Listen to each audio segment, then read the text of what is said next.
बिस्मिल्लाहिर्रहमानिर्रहीम अस्सलाम वालेकुम। मैं हूँ अफशीन जहांगीर। तो आज जो व्लॉग मैं आपके साथ शेयर कर रही हूँ ये है मेरी डेली क्लीनिंग रूटीन का व्लॉग। जी हाँ, क्लीनिंग जो है वो डेली ही होती है और डेली ही करनी चाहिए, क्योंकि कराची में जो है वैसे ही पोल्यूशन का इतना जो है वो मसला है और मिट्टी इतनी आती है कि यहाँ पर तो है वो 2 टाइम ही क्लीनिंग करें तो ही आपका घर साफ़ रह सकता है। वैसे मेरी कोशिश होती है कि मैं सुबह के वक्त भी जो है वो सफाई करूँ और शाम के वक्त भी करूँ। तो यहाँ पर जो है वो मैं कैबिनेट की जो साइड होते हैं वहाँ पर मुझे थोड़े से जाले नज़र आ रहे थे, तो मैंने जो है वो भी साफ़ किए हैं। और कैबिनेट के ऊपर जो प्लांट्स हैं इनको मैं करूँगी थोड़ी देर में वॉश। 1 या 2 दिन छोड़ के मैं जो है ये वाली सफाई करती हूँ और ये जो है वो सफाई मेरे ख़्याल से सबको ही करनी चाहिए, क्योंकि किचन में जब हम कुकिंग वगैरह करते हैं तो वैसे भी जो है वो ग्रीस वगैरह जो है वो जमने शुरू हो जाती है। तो उससे पहले अगर हम उसको जो है वो साफ़ करते रहेंगे तो वो जमेगी नहीं। तो यहाँ पर जो है वो मैंने सारी सफाई जो है वो अपने मामूल के मुताबिक जो है वो स्टार्ट कर दी है। और ये मैं जो है वो नाश्ते के बाद ये सारे काम करती हूँ और उसी वक्त मेरी जो है वो मेड भी आ जाती है, तो उसके साथ मिलके करती हूँ मैं सफाई। तो यहाँ पर जो है वो कैबिनेट के अंदर जो आप देख रहे हैं इसको भी मैं जो है वो क्लीन कर रही हूँ, क्योंकि कैबिनेट बंद होते हैं यानी शेल्फ हमारे क्लोज़ होते हैं, लेकिन फिर भी देखें कितनी मिट्टी आ जाती है। तो इसको अगर रोज़ाना ही आप डस्ट करते रहेंगे तो बिल्कुल भी मिट्टी इसमें नहीं जमेगी। अच्छा, स्कॉच ब्राइट का जो ये फ़ोम है ना जिससे मैं सफाई कर रही हूँ, ये बहुत ही जो है वो एक मज़े का फ़ोम है। यानी इससे सफाई बहुत अच्छी तरीके से हो जाती है और आप इसको ज़रा गीला करके जो है वो कहीं पे भी पोंछेंगे, किचन में कैबिनेट्स वगैरह दूसरी जगहों पे, तो बिल्कुल क्लीन हो जाता है। तो ये मेरे बहुत काम आता है। अच्छा, बहुत से लोग जो जिनके घर मेड होती है तो उन पे ही छोड़ देते हैं कि वही सारे काम करें, सफाई करें, ये करें। मेरे घर भी डस्टिंग के लिए मेड है, लेकिन मैं साथ ज़रूर लगती हूँ, क्योंकि अगर आप साथ काम नहीं करवाएंगे ना तो वैसी सफाई बिल्कुल भी नहीं होगी जैसी आप लोग चाहते हैं। अगर उन पे आपने अपना घर छोड़ दिया है तो ये एक बहुत सोचने की बात है, क्योंकि 100% जो है वो आपको सफाई नहीं मिलेगी। तो थोड़ा बहुत जो है वो लगना पड़ता है और फिर मेड्स को भी जो है वो ये पता लगता है कि हमारे ऊपर नज़र रखी जा रही है, तो हम बिल्कुल अच्छी तरीके से काम करें और बिल्कुल भी डंडी ना मारें। तो ये बस रोज़ाना की क्लीनिंग है और रोज़ाना जो है वो मैं अपने हाथ से भी साफ़ करती हूँ। उसके बाद मेड इसको एक और दफ़ा फिर जो है वो साफ़ करेगी। तो ये रोज़मर्रा के जो है वो काम चलते ही रहते हैं। और घर की जो ख़वातीन होती हैं ये उन्हीं का फ़र्ज़ होता है कि वो अपने घर को कैसे लेके चलती हैं। हर चीज़ का ख्याल रखना, आपने अपने घर की भी सफाई रखनी है, वक्त पे खाना भी तैयार करना है और अपने आप को भी देखना है। तो ये सारी चीज़ें जो है वो साथ साथ चलते रहती हैं। तो हमारी ख़वातीन को सलाम है जो घर के साथ जो है वो हर चीज़ को जो है वो बैलेंस करके चलती हैं। तो यहाँ पर फ़ातिमा जो है वो डस्टिंग कर रही हैं और माशाल्लाह से ये फ़ातिमा बहुत अच्छी हमारी जो है मेड है और इसको मैंने बहुत काफ़ी हद तक ट्रेंड भी कर लिया है। और इसको करके कुछ ज़रा सख्ती से करो तो बहुत हंसती भी है, लेकिन हमें अपनी मेट्स का भी ख्याल रखना चाहिए, उनके साथ बिल्कुल फ्रेंडली रहना चाहिए। वो हमारे घर के काम करती हैं तो हमारा भी फ़र्ज़ है कि हम भी उनका ख्याल रखें। और यहाँ पर मैं एक और बात ज़रूर कहना चाहूँगी, जो भी हमारे घर में मेड्स होती हैं जो काम करती हैं, सफाई करती हैं, खाना बनाती हैं, तो हमें उनकी जो है वो रिस्पेक्ट करनी चाहिए, क्योंकि वो पैसे लेती हैं, अपनी मेहनत का मुआवजा लेती हैं, फिर काम करती हैं।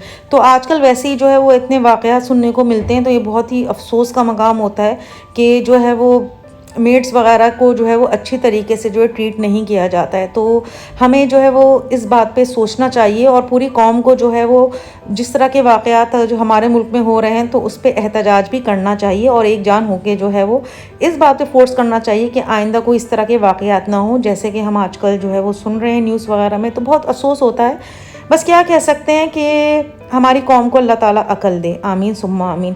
तो बस ये सारे काम करने के बाद जो है वो मैंने सोचा कि कुछ जो है वो मसाले वगैरह जो ख़त्म हो गए उनको रिफ़िल कर लूँ। तो यहाँ मैंने दालें वगैरह निकाल के रखी थी और ये गरम मसाला जो है मैं पीसूँगी, बहुत अच्छा होता है। और ये इम्तियाज़ से मैं खुली हुई ग्रीन टी लाती हूँ, ये बड़ी अच्छी होती है और पूरा महीना सुकून से चलती है।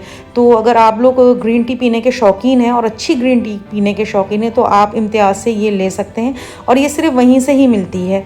और यहाँ पिसी हुई काली मिर्च भी मैंने ले ली थी, जबकि मैं फ़्रेश ही काली मिर्च पीसती हूँ, लेकिन ये मैंने इमरजेंसी के लिए लेके रखी है, कभी ख़त्म हो जाती है तो इमरजेंसी के लिए सारी चीज़ें होने चाहिए। तो मुझे इस चीज़ का भी ख्याल रखना पड़ता है कि सारी चीज़ें ख़त्म होने से पहले मैं दोबारा ले आऊँ। तो बस यहाँ पर आप देख सकते हैं कि 4 बज गए हैं, मेरे सारे काम हो गए हैं, बस रात के खाने की जो है तैयारी रह गई है। तो अभी मैं यही सोच रही हूँ कि रात में खाने के लिए क्या बनाऊँ। तो बस मेरे दिमाग में आया क्यों ना जो है आलू कीमा बना लिया जाए और वो जल्दी भी बन जाएगा, यानी फटाफट और खटाखट बन जाएगा। तो रात के लिए मैंने आलू कीमा जो है बस चढ़ा दिया है और मेरा अचानक ही कहीं जाने का बन गया है प्लान, क्योंकि मेरे आपको पता है कि सडन प्लान ही बनते हैं, पहले से कोई प्लानिंग नहीं होती है। तो यहाँ पर मैं आ गई हूँ मी कॉन्ग रेस्टोरेंट, जो मेरे घर के बिल्कुल करीब है। और एक और बात कि अगर जिसको भी अच्छा चाइनीज़ खाना है तो यहाँ ज़रूर आ सकता है, मैं हाईली रिकमेंड करूँगी। क्योंकि चाइनीज़ जो है वो हर जगह का अच्छा नहीं होता, बहुत ही कुछ रेस्टोरेंट ऐसे हैं जो बहुत अच्छा चाइनीज़ बनाते हैं और इनका जेन्युइन जो है टेस्ट होता है, यानी बहुत अच्छा टेस्ट होता है। और नॉर्थ नाज़िमाबाद में अगर कोई रहता है तो वो यहाँ पर जो है वो आराम से आ सकता है और एक दफ़ा ज़रूर यहाँ का विज़िट करें। और आप देख सकते हैं कि यहाँ पर सूप की कितनी सारी वैरायटीज़ हैं, यानी इतने सारी वैरायटी आपको जो है बहुत कम रेस्टोरेंट्स में मिलेगी। और यहाँ पर आप इनके जो है वो रेट्स भी देख सकते हैं और क्वांटिटी भी इनकी अच्छी होती है। और दूसरी और तीसरी बात मैं सादी कह देती हूँ, क्वांटिटी और क्वालिटी को प्लस कर दें। और अगर आपको खाना अच्छा लगता है तो फिर आपको प्राइस जो है इतने हाई नहीं लगते हैं, क्योंकि खाना टेस्टी होगा तो आपको जो है वो उसमें इस चीज़ का अफसोस नहीं होता कि हमने इतना महंगा खाना खाया है और बिल्कुल अच्छा नहीं बना हुआ था। तो मैं इस चीज़ के लिए जो है वो इस रेस्टोरेंट को अच्छे ही नंबर्स दूंगी। और मैं पहले भी एक व्लॉग यहाँ पर बना चुकी हूँ, आपने अगर देखा हो मी कॉन्ग रेस्टोरेंट का, मैं पहले भी जो है व्लॉग दे चुकी हूँ। और यहाँ पर आऊँ और हॉट एंड सॉर सूप नहीं पीऊँ, वो भी क्रैकर्स के साथ, ऐसा तो हो ही नहीं सकता। क्योंकि सूप मुझे सिर्फ हॉट एंड सॉर का ही पसंद है, तो मेरी वजह से जो है वो सबको भी यही सूप पीना पड़ता है। चलें कोई बात नहीं, कुर्बानी भी जो है कभी कभी देनी ही पड़ती है किसी ना किसी को। तो यहाँ पर जो है वो डिनर भी आ गया है और आप खाना देख सकते हैं कि माशाल्लाह से कितना यमी है। और जितना ही दिखने में यमी लग रहा है उतना ही खाने में भी यमी था और बिल्कुल फ्रेश था, हॉट था और मज़े का था। तो यहाँ पर जो है वो खाने को कर रहे हैं एंजॉय। और ये आज का मेरा ब्लॉग आपको कैसा लगा मुझे अपनी जो है कमेंट्स में ज़रूर बताइएगा। इंस्टाग्राम पे और फेसबुक पे मुझे फॉलो नहीं किया है तो आप लोग मुझे वहाँ पर भी फॉलो कर सकते हैं। और अच्छे अच्छे कमेंट्स आप लोग करते हैं, इसका बहुत बहुत शुक्रिया। मैं आप लोग के कमेंट्स जो है वो ज़रूर रीड करती हूँ और हमेशा रीड करती हूँ। बस थोड़े टाइम की मजबूरी की बिना पर जो है मैं रिप्लाई नहीं कर पाती। तो यहाँ पर जो है वो मज़े मज़े के खाने को कर रही हूँ एंजॉय। तो बस यहीं तक था मेरा आज का व्लॉग। और जैसे कि व्लॉग देखकर आपको लग रहा होगा कि ऐसा ही लग रहा है एक दिन अफशीन जहांगीर के साथ, जी हाँ, तो ये मेरी एक दिन की रूटीन थी जो मैंने आपके साथ शेयर की है।